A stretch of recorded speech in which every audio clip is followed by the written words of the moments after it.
Hi everyone, it's my pleasure to greet Dennis Sheperd for the third time in Bulgaria. So welcome Dennis, and how does your third visit feel so far?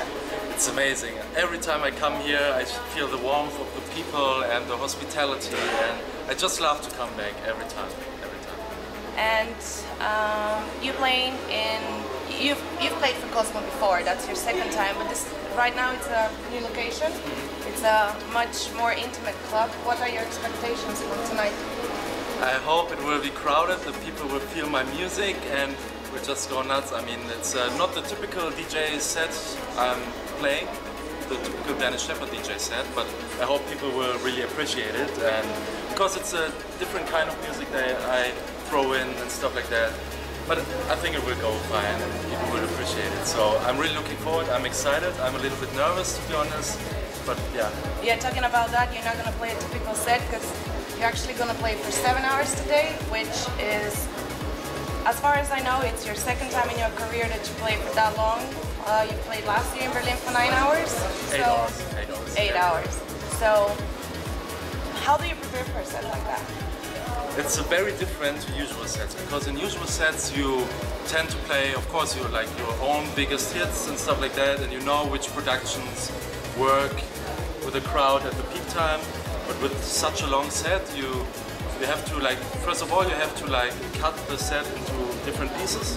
You have to prepare the pieces itself, and then put them together in the end. And the different pieces of that set are like, in the beginning I play completely different stuff to my usual stuff. So, for example, I play a little bit deeper in the beginning, and towards the end I play with much more energy than I usually play. So it's like a whole journey I try to take the people with, and it's a whole different experience for them and for me as well. So, yeah.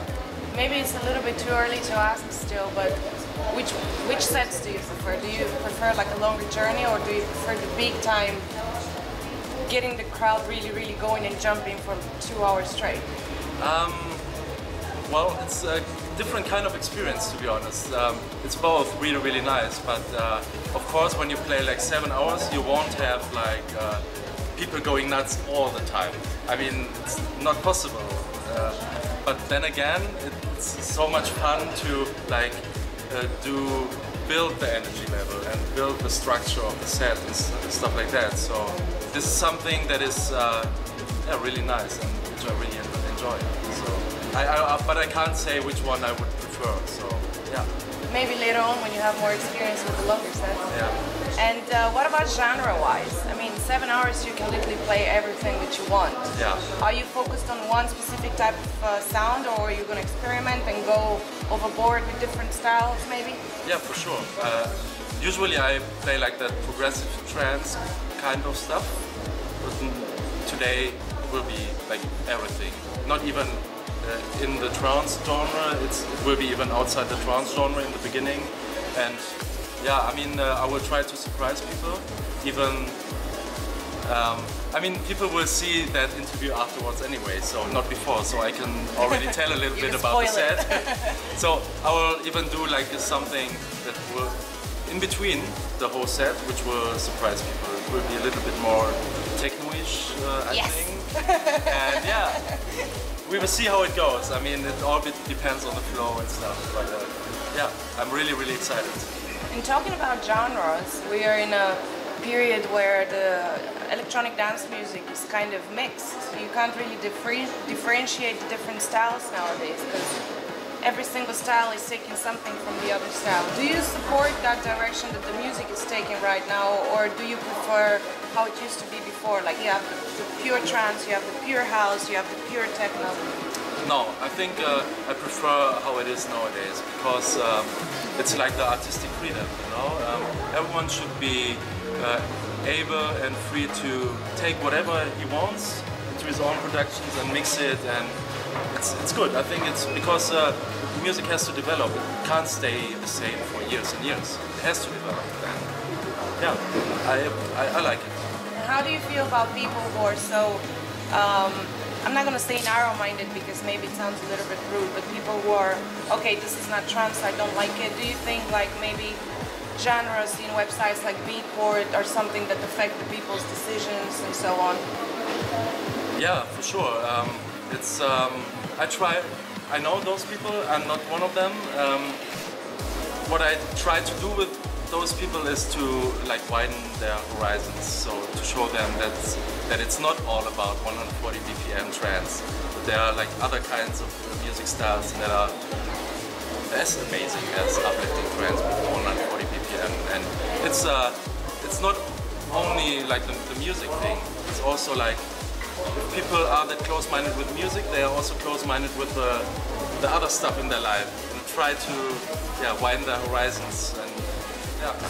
And how would you describe your sound today? You mean what I play or what I produce? Both. Yeah, I mean. What is the sound of Dennis Sheperd? It's I would call it progressive trance to make it easy. But what I'm DJing is different. I throw in every kind of music style nowadays.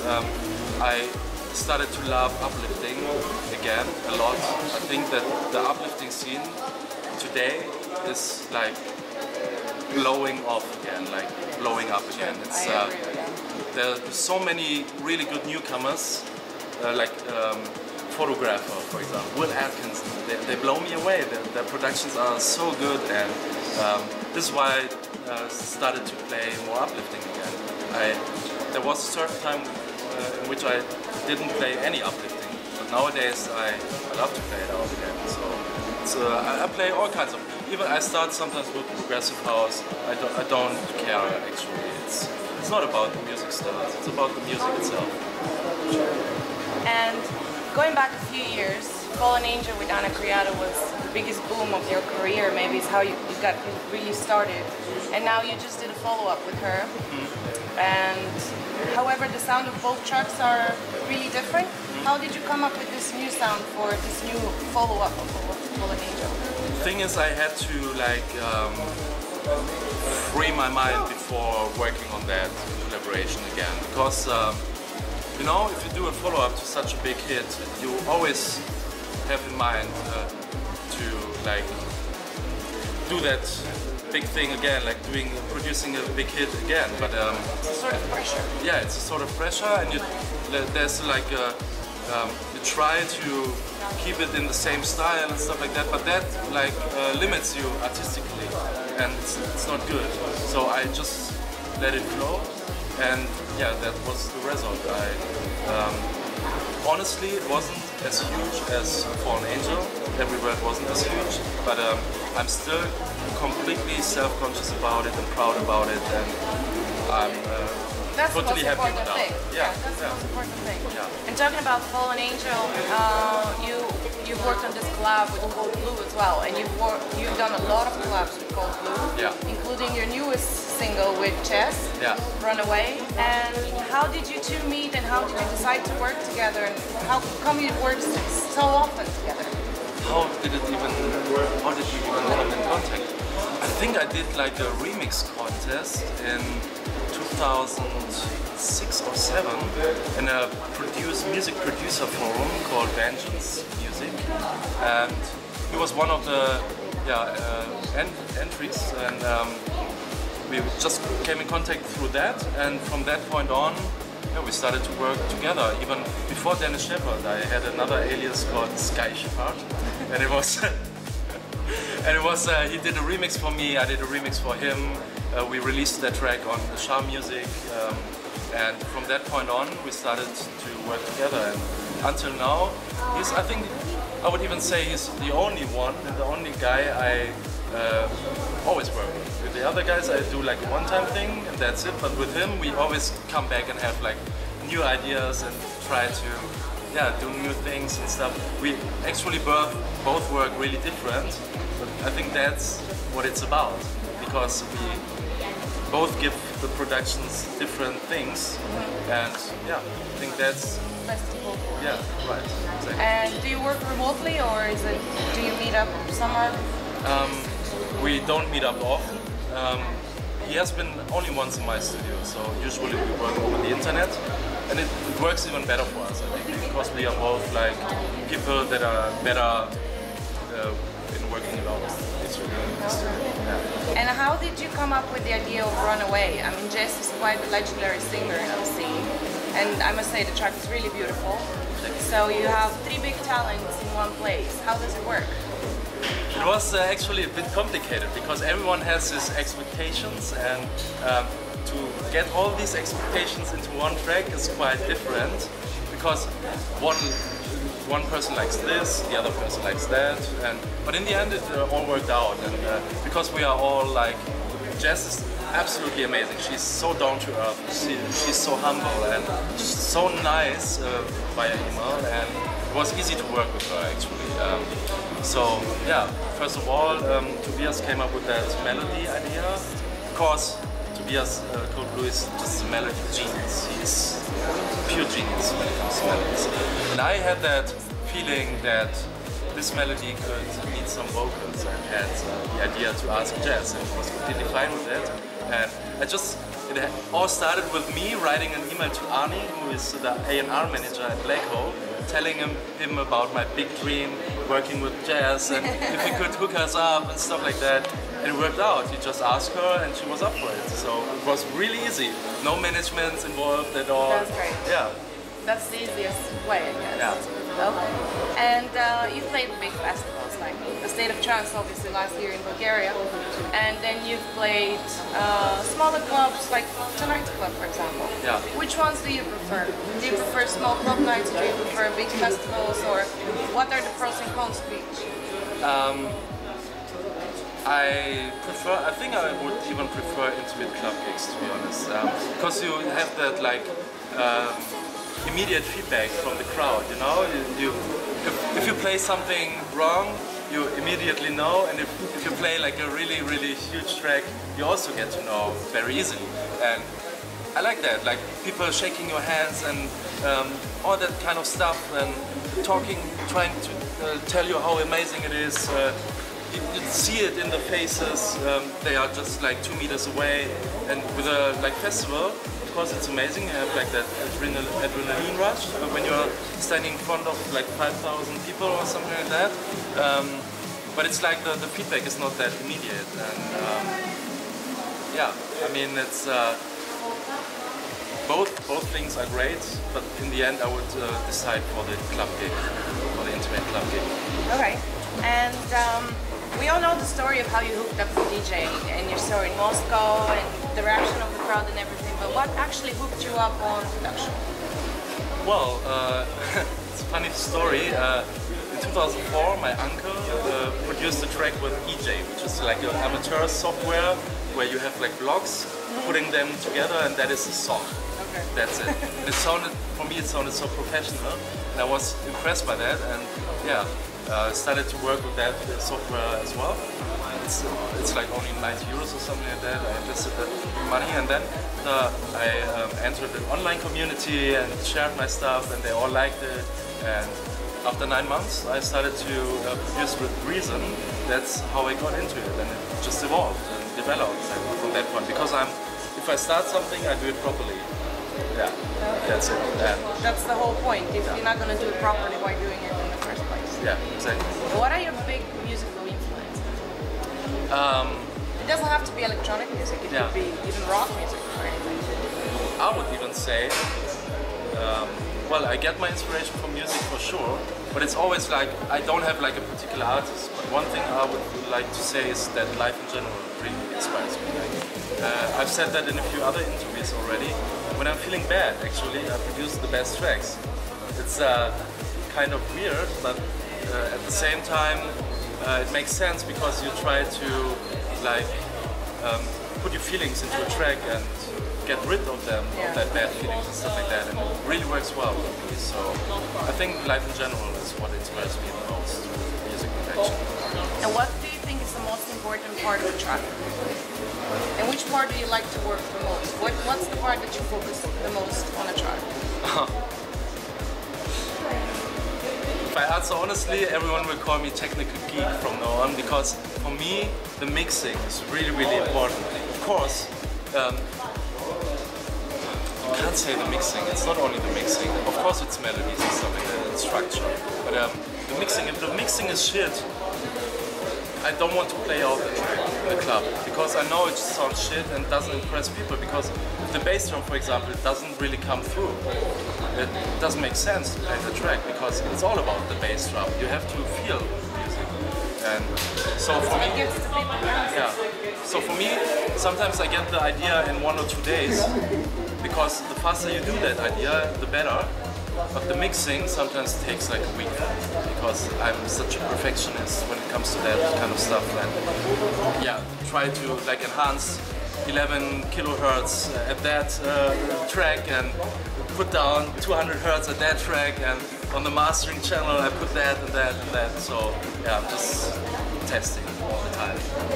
We talked about the most important thing in the software side of things, but what is the most important thing that you have in your studio? I would say my speakers, actually, because you have to know your speakers really well, otherwise you can't really produce efficiently. And I love my speakers. I bought them like 4 years ago, 5 years ago, and they are still working so well, and I would never change them, actually, because the sound is so good. It's a Mika HR824. It's for the technical geeks, and yeah, they're great. And I think without them, other speakers, my productions wouldn't be that good, because if you have good speakers and you can turn on the volume and feel the music, it inspires you even more when you're producing. So when you listen to other tracks or your own production and you feel the track, like in a club, you can imagine the club scene, how it work in a club, so much better. Yeah, it's been so many times that I would put my earplugs on and listen to a track, and then I hear the same track on a bigger sound system, and the difference is absolutely immense. Yeah. So the sound is definitely something really important. Yeah. And what we know, you love DJing, but there are also bad things about DJing. What do you think are the worst things about DJing? We know the good parts, like we've seen it all, parties and everything is so good, but there's actually a lot of things that are not so good. Well, What do you find the most difficult whenever you go out to DJ? First of all, it's hard to like keep friendships in your hometown, because if you are away that often, it's really hard to. Because most of the people do things on weekends, and if you are not there for the weekend, of course it's hard to meet them and stuff like that. So that's one point, and another point is if you have like a certain lifestyle. If you're always traveling, it's so hard to keep that lifestyle. Like I'm trying to do the healthy lifestyle at the moment, and it's so hard when you're traveling. Like not every hotel has a gym, or the gym is shit, or you don't even you can't always eat like healthy food and stuff like that. Sometimes you're in a rush and have to like eat Burger King, McDonald's, stuff like that. So that's really hard as well. And of course, you cannot party 3 times a week, so you always have to be careful about that as well. If you do a lot of gigs, I think you shouldn't like drink every time. But it's hard, of course, to say no. Yeah. Of course, because everyone like wants to party with you and have a great time and stuff like that. So. And where do you see yourself in 10 years as an artist? I don't plan that far, to be honest. I just let it flow and see how it goes. I don't know. We will see. Just going with the flow. Yeah. Okay. And not that long ago, you started a podcast, a tribute to life, on the IFM. It took you a long time to actually to decide to start a radio show. You didn't have one before. And also the concept of your radio show, it's not the standard, okay, 1 hour set, a little bit of jingles and that's it. You actually talk to fans, you answer questions, you talk to other DJs. How do you feel about your radio show? Are you pleased with it? But is there something that you would like to change in the future, or? The feedback is really, really well. So I definitely enjoy doing it every month. It's a 2-hour show, and I have like that fan interview question section, and I'm giving feedback to newcomer producers that are sending me their tracks for that feedback. So I give feedback on the show during the track.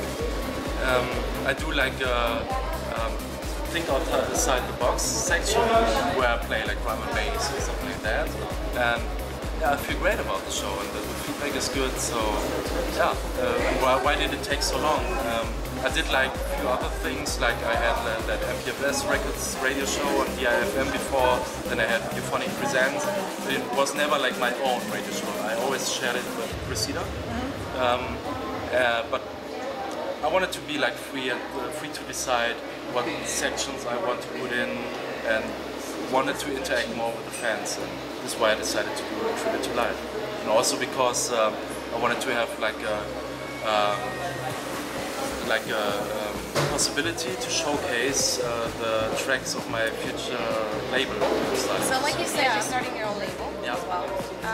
What is the direction that you want to take with it, and how did you come up with the idea of having a label? Don't you think,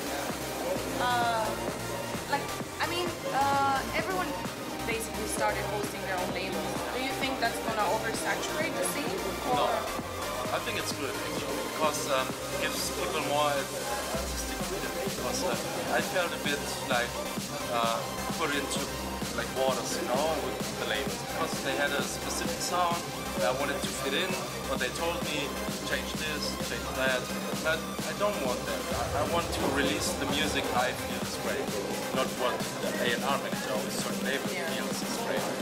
I want to feel about it, great about it, and this is why I wanted to start it. And also, nowadays labels don't put that much effort into their releases anymore, except like Armada, but only if you are one of the hand-picked big artists that they decide. Other than that, they don't put much effort into it. And yeah, I didn't, from the business point of view, I didn't see the point why I should give them part of the royalties when they don't even pay for the marketing side of things, when I pay it. So yeah, and apart from that, I also discovered a few talents that I definitely want to support and want to sign. So I wanted to give them a platform for that. And a Brit told me that you're actually working on the second album. Yeah, I'm doing. Yeah. Where do you plan on getting it done? And again, what is your view on the label? Oh, not on the label, but on the album. I'm like 50% finished, so it's still a lot of work. And I cannot say too much about the album yet, but I know and I can tell that it will have a lot of vocal tunes again, of course, it's my first debut album. And but this time I will do it a little bit more upbeat, not like my first album was a little bit chilled out, a little bit more laid back.